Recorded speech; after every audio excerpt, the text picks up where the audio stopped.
Looking back now, it's hard to believe I was ever so naive. For 10 years, I thought my marriage to Sophia was stable and predictable. I was an engineer, always buried under deadlines and late-night projects, while she focused on climbing the corporate ladder as a Jameseater at a big company. From the outside, we looked like the perfect couple, the kind you'd see in cheesy commercials. But beneath that shiny surface, a dullness had started creeping into our lives. Things shifted one ordinary evening when Sophia ran into her old college friend, Ethan, at a cafe. I still remember the way she came home that night, practically glowing with excitement over the chance meeting. Her eyes sparkled as she told me about how they reminisced, sharing old stories. She even mentioned, casually, that Ethan had been her first love. I smiled, thinking it was sweet that she had this moment of nostalgia. I didn't realize that spark would ignite something much more dangerous. After that first meeting, I didn't think much about it. Maybe that was my first mistake. Sophia started spending more time with Ethan, assuring me they were just catching up. I can still picture one particular dinner when she couldn't stop talking about their coffee dates, laughing as she recalled silly things they used to do together. Her joy was infectious, but I felt this small, uncomfortable twinge. Shouldn't I be the one making her laugh like that? Then the changes began little by little. She started dressing differently, her wardrobe filling up with sleek, form-fitting dresses and elegant blouses I'd never seen her wear before. Even her perfume changed. The comforting scent I'd grown so familiar with was replaced by something sharper, more expensive, something I couldn't quite place. Each time I caught a whiff of it, it felt like a gut punch. At first, I told myself not to overthink it. Maybe she just wanted to feel good about herself. But the uneasy feeling stayed. Then came the gym. At first, I thought it was a good thing. Who wouldn't want their partner to focus on their health? But her workouts started stretching late into the evenings, and before long, she was gone more than she was home. When I asked her about it, she rolled her eyes and said she was just taking time for herself. I tried to believe her, but something felt off. It was the kind of suspicion that gnaws at you, quietly at first, until it's impossible to ignore. The real shift came with her phone. She started shielding it from me. Every time a message came in, she'd turn the screen away or leave the room to respond. Our once open and honest relationship had turned into something guarded and secretive. I couldn't stop wondering, what is she hiding?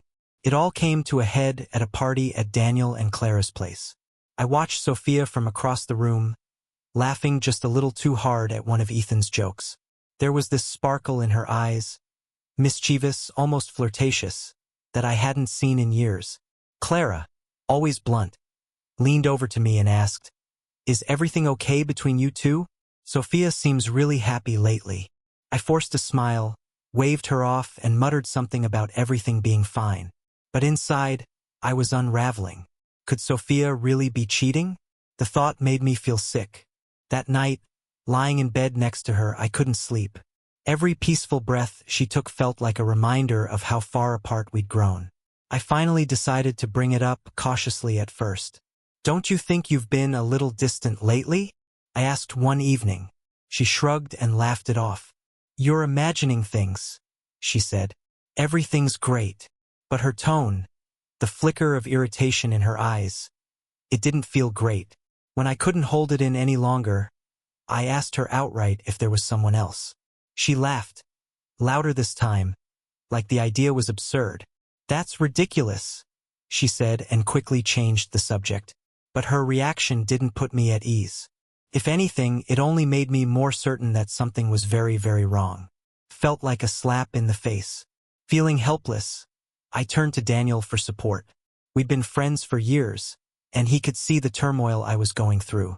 I laid out my concerns, hoping he'd reassure me, but instead, he listened quietly and then suggested I consider hiring a private detective. At first, I was hesitant. Did I really want to dig into my wife's life like that?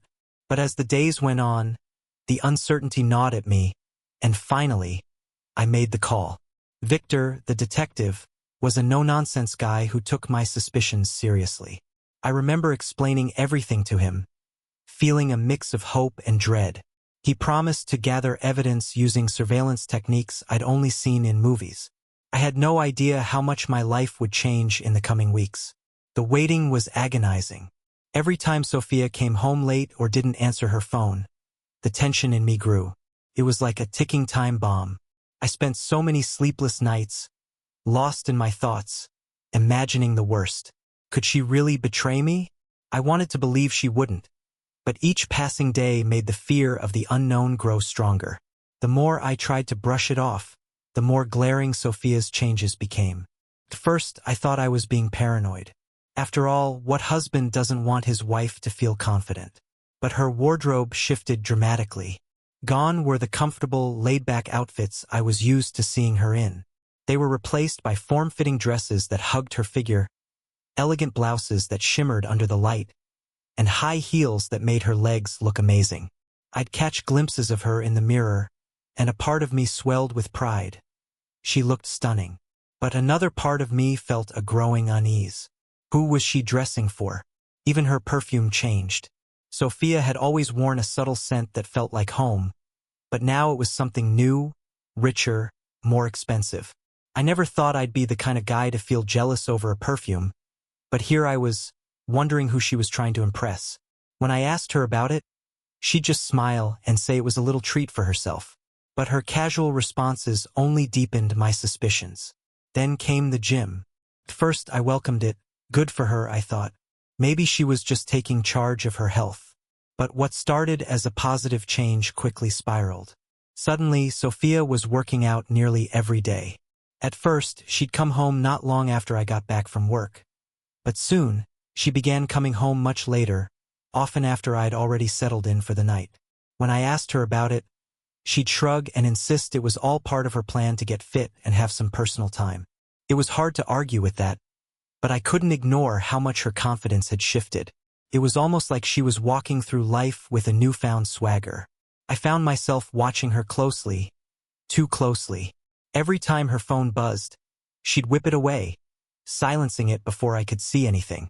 If she did respond, it was always in another room, away from me. The woman who'd once been so open about everything now seemed to be playing a secretive game, and I wasn't allowed in. It was frustrating. I started to feel like a stranger in my own home. Then there was the party at Daniel and Clara's house. I thought it might be a chance to distract myself, to get away from all the tension. But when I saw Sophia laughing a little too freely with Ethan, that knot in my stomach came back. Clara, always straightforward, cornered me in the kitchen. "James, are you okay? Sophia seems really happy lately, more than usual. Are you sure everything is fine?" Her question hit me like a brick. I forced a smile and said, "Yeah, everything's fine." But inside, I was crumbling. It felt like I was standing on the edge of a cliff, and one wrong move would send me over the edge. That night, as I lay in bed next to Sophia, her steady breathing contrasted sharply with the storm in my mind. Every time I closed my eyes, I pictured her with Ethan, laughing and smiling. Was it just harmless fun? Or was there something more? I didn't sleep a wink that night, my thoughts spiraling into darker places. In the days that followed, I tried to confront her. "Sophia, I've noticed some changes in you lately. Is everything okay?" I asked, trying to keep my voice steady despite the tremor of uncertainty. Each time, she'd brush it off with a wave of her hand, laughing like I was being ridiculous. "You're exaggerating," she'd say, always with that same casual tone. But no matter how much she dismissed my concerns, the nagging feeling in my chest wouldn't go away. "James, everything's wonderful. Just trust me," she'd say, that infuriating smile plastered across her face, like I was a child throwing a tantrum over nothing. It drove me insane. Then one night I couldn't hold it in any longer. The words tumbled out of my mouth before I could stop them. "Are you seeing someone else?" I blurted, the question feeling like it had been wrenched out of my throat against my will. For a split second, she froze, her smile faltering. Then, she burst into laughter. "That's absurd, James," she replied, her voice dripping with condescension. She rolled her eyes and turned away, leaving me standing there, staring at her back, completely crushed. My chest tightened, the weight of helplessness pressing down on me as the reality of her deception loomed larger and larger. I knew then that I couldn't face this alone. I needed help. I turned to Daniel, the one person I could count on, the friend who had been by my side through thick and thin. I laid out my fears, the gnawing doubts that were eating me alive. He listened, nodding thoughtfully before suggesting something that hit me like a bolt of lightning. "James, maybe you should hire a private detective. If you're feeling this way, it might be worth finding out the truth." At first, I felt a wave of shame crash over me. Stalking my own wife? Was that really what it had come to?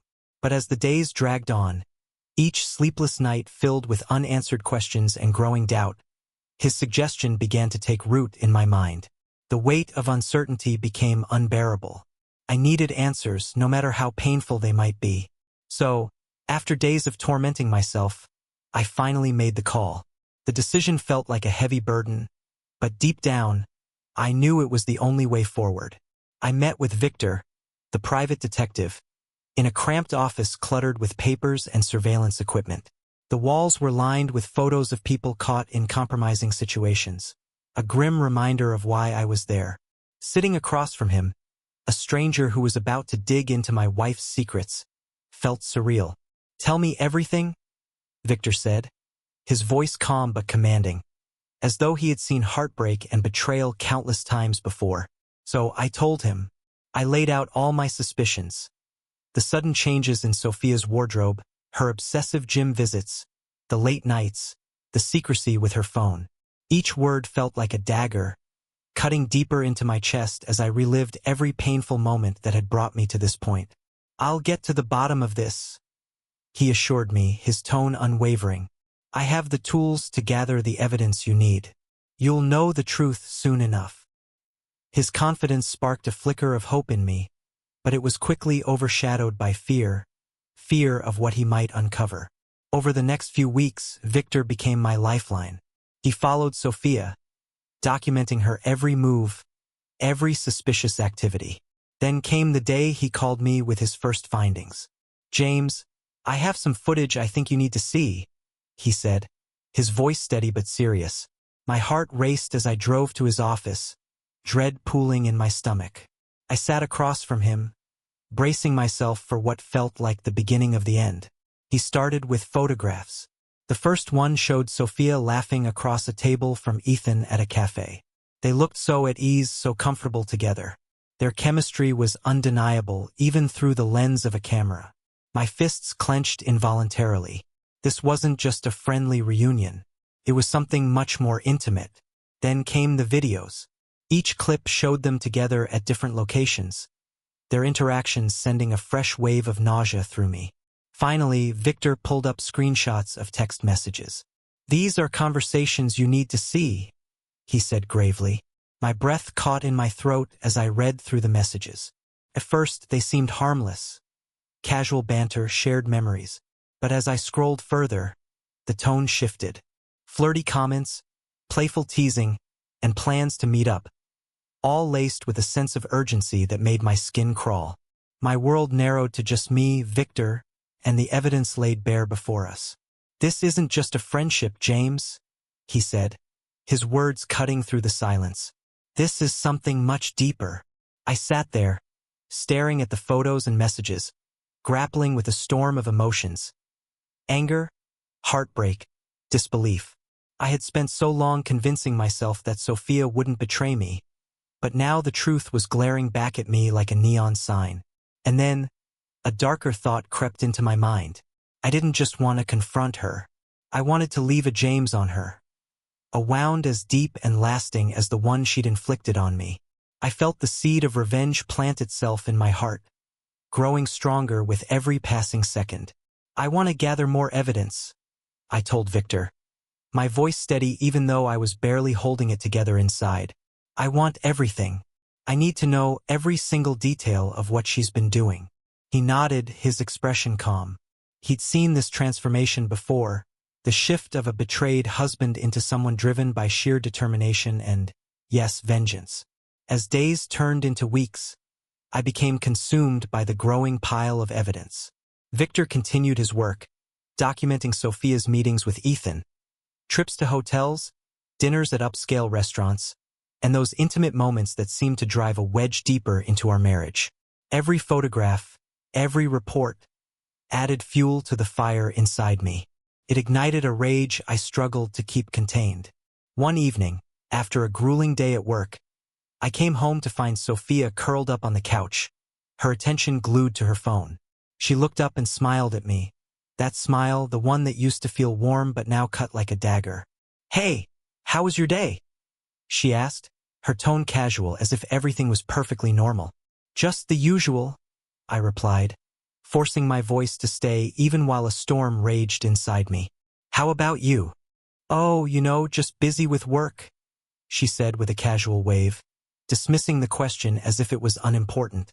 I wanted to scream, to rip down the walls of this facade she'd built, but I didn't. Instead, I simply nodded, swallowing the fury that burned in my chest. The irony hit me hard. Here we were, two people sharing a home, yet both living in completely separate realities. The truth, dark, raw, and undeniable, lurked in the shadows between us, waiting to surface. As the investigation continued, my focus shifted. I began to piece together a plan, carefully anticipating my next moves like a chess player mapping out their strategy. I didn't just want to confront her. I wanted her to feel the weight of her betrayal, to understand the destruction she had caused. The thought of her walking into the house, only to find the evidence laid out before her, the photographs, the messages, everything, sent a dark thrill coursing through me. But as I plotted my revenge, memories of the life we once shared crept in. I couldn't stop thinking about the good times, the laughter, the late-night conversations, the dreams we once had together. The love I'd felt for her wasn't gone. It was buried, twisted beneath the anger and pain. It made everything hurt more.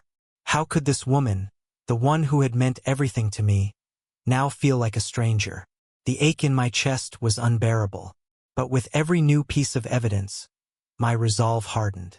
I wasn't just a hurt husband anymore. I was a man on a mission, driven to make her feel the pain she had inflicted on me. The storm inside me grew stronger, and I knew it was time to take action. The desire for revenge wasn't just a passing thought. It pulsed through me, making me feel alive in a way I hadn't in years.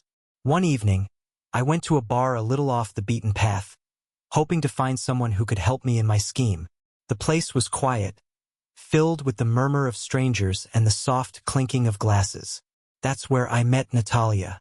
She was sitting alone, her dark hair cascading over her shoulders, something refreshing and grounded about her presence.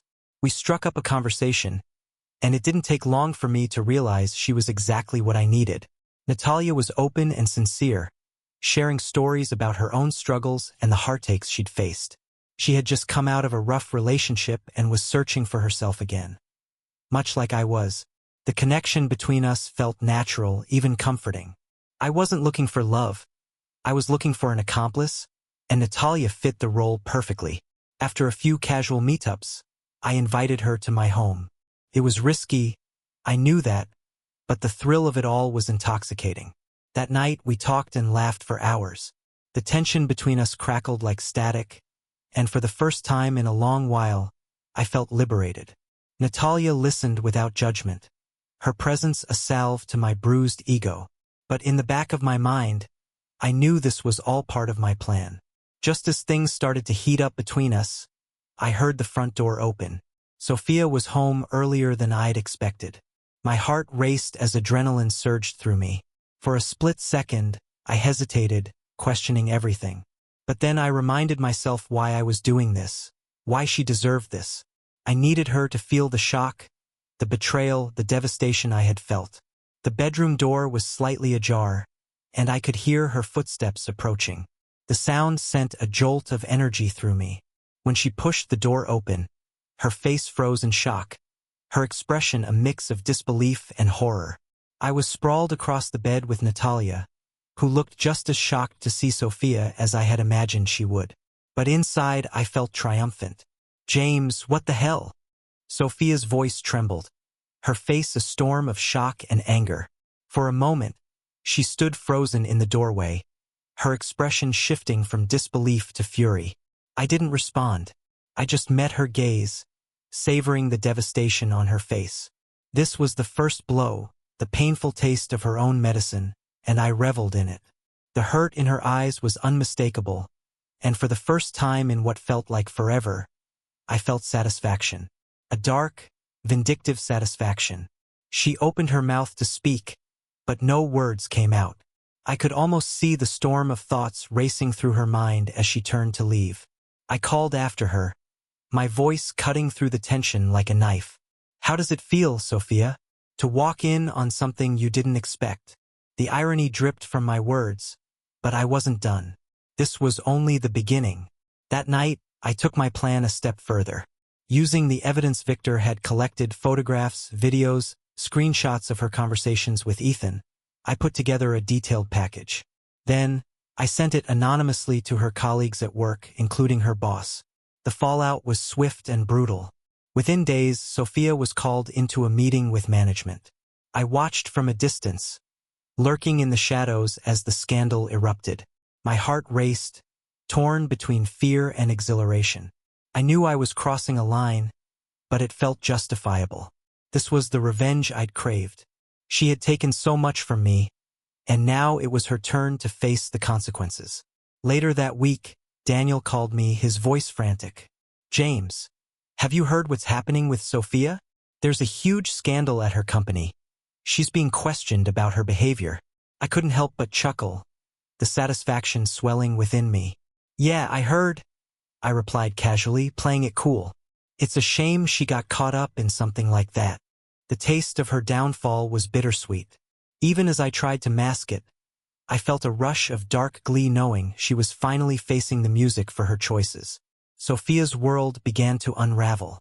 Her friends, including Elena, initially tried to support her, but as the revelation spread, they started feeling the pressure from their own colleagues. Sophia's reputation crumbled, leaving her isolated, stripped of the social safety net she had carefully built over the years. It was a brutal awakening.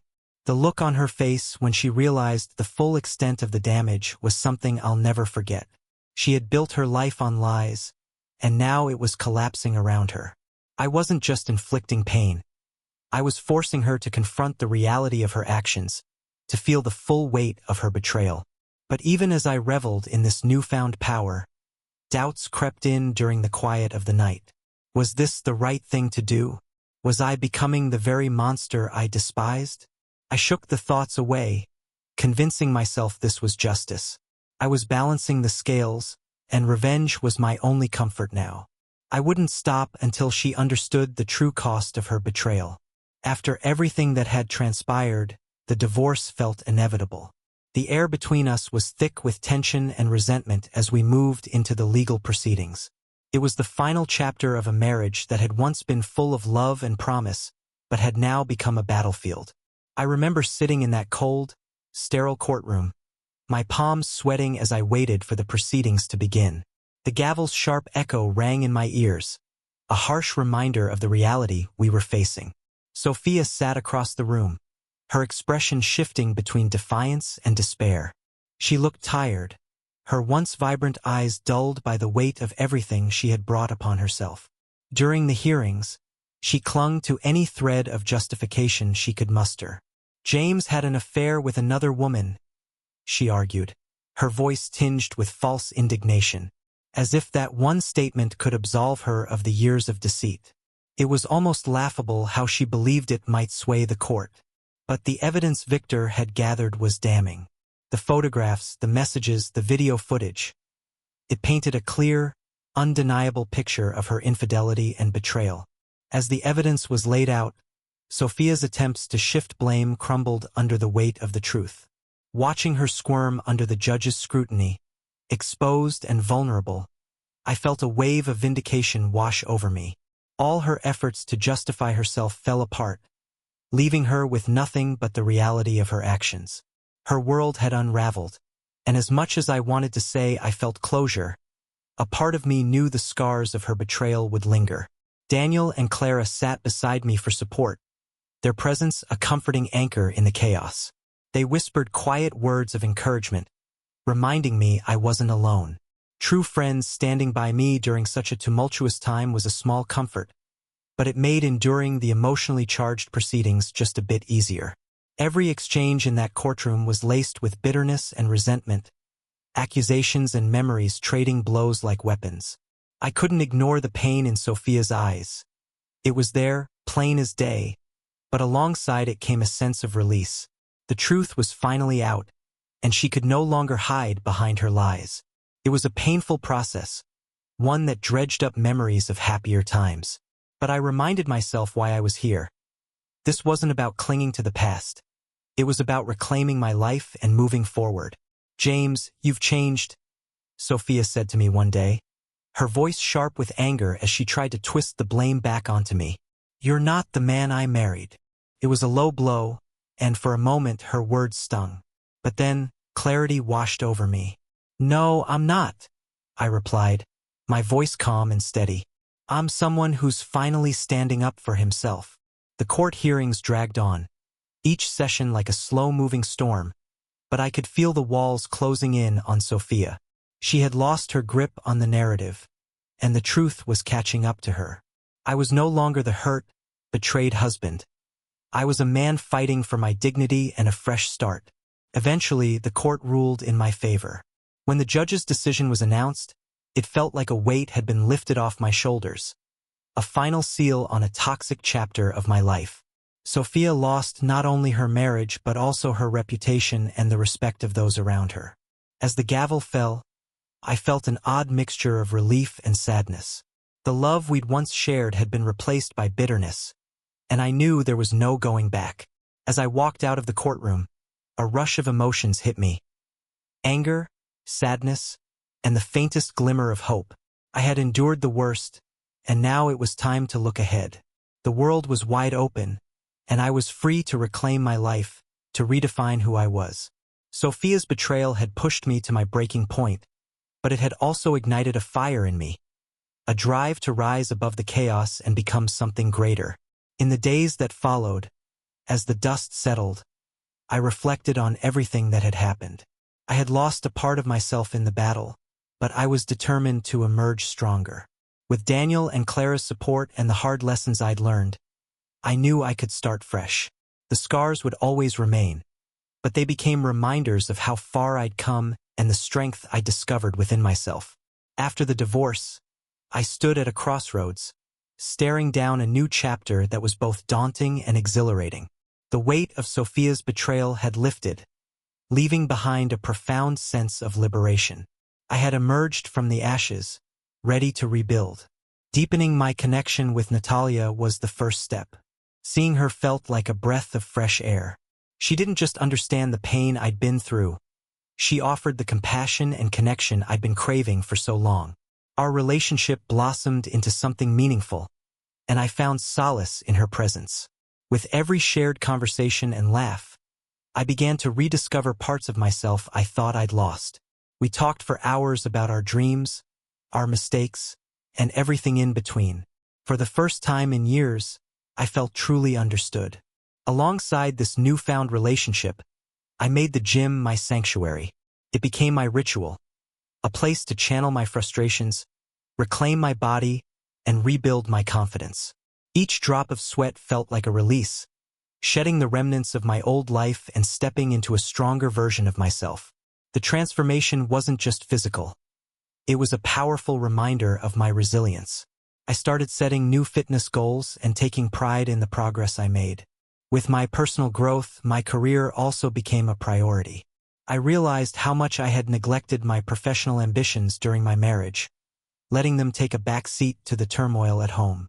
Now, I poured my energy into my work, taking on challenging projects and finding a renewed sense of purpose. Each success fueled my determination to keep moving forward.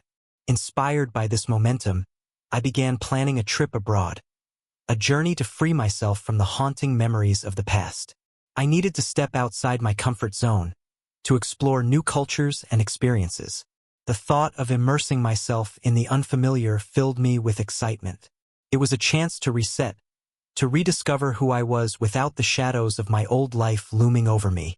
I also started therapy, something I had resisted for a long time. But as I sat across from a compassionate therapist and began to share my story, I felt the weight on my shoulders lighten. Session by session, I unpacked the emotional baggage I had been carrying. I learned to embrace my feelings, to understand that vulnerability wasn't weakness. Therapy gave me clarity about my needs and desires, helping me grow beyond the confines of my past. In time, I realized this painful experience had shaped me into someone stronger. I set new goals, not just for my career, but for my personal life. I wanted relationships built on trust and respect, and I sought out people who uplifted me instead of dragging me down. Sophia became a distant memory, a shadow from the past that had lost its power over me. I was moving forward, leaving behind the bitterness that had once consumed me. Standing at the edge of this new chapter, I felt something I hadn't in a long time: hope. Life wasn't just a series of betrayals and disappointments anymore. It was a blank canvas, waiting for me to paint it with new experiences and opportunities. Every day felt like a fresh start. I found joy in the little things: morning runs, spontaneous outings with Natalia, and the excitement of planning my travels. I was rediscovering myself, learning to live without the fear that had once held me back. My journey was far from over, but with each step, I felt more confident and empowered. In the end, I realized the scars from my past weren't just Jamis of pain. They were symbols of my strength and resilience. I had faced betrayal head-on and come out the other side, ready to build a future filled with hope, love, and endless possibilities. Sophia was no longer my focus. I was carving out a new identity, one rooted in optimism and self-discovery.